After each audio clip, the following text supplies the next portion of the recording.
మేము పార్టీ ప్రధాన ప్రతిపక్షంగా ఉన్నటువంటి కాంగ్రెస్ పార్టీ మా యొక్క కులగణన విషయంలో డిమాండ్ చేసి జనాభా సేకరణలో ఇది పొందుపరచాలని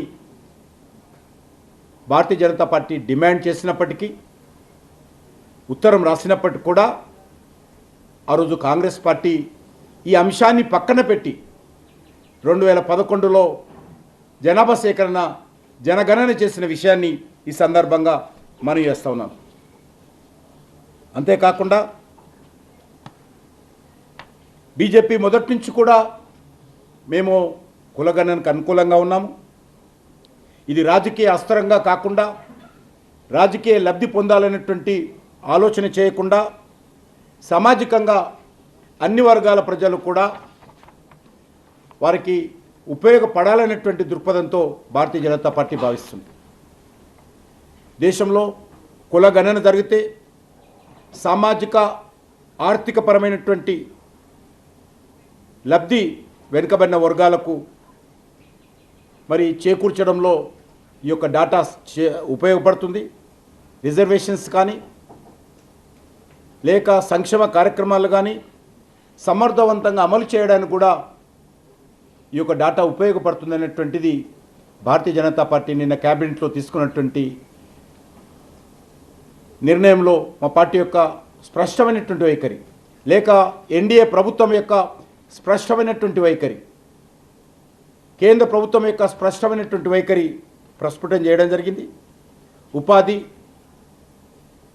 విద్యలో అసమానతలు తగ్గేలా విధానపరమైనటువంటి నిర్ణయాలు తీసుకోవడానికి ఈ యొక్క కులగణన ఉపయోగపడుతుందనే విషయాన్ని కూడా ఈ సందర్భంగా మనవిస్తున్నాను.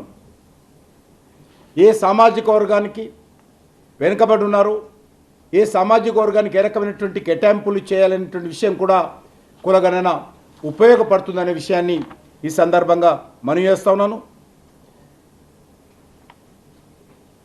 ఈరోజు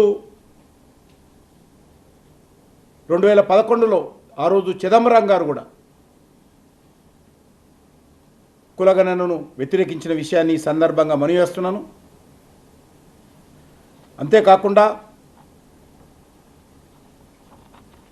భారతీయ జనతా పార్టీ తరఫున చాలాసార్లు అమిత్ షా గారు జనగణన చేపట్టే ముందు కులగణన విషయంలో కూడా మేము ఆలోచిస్తామని చెప్పడం జరిగింది.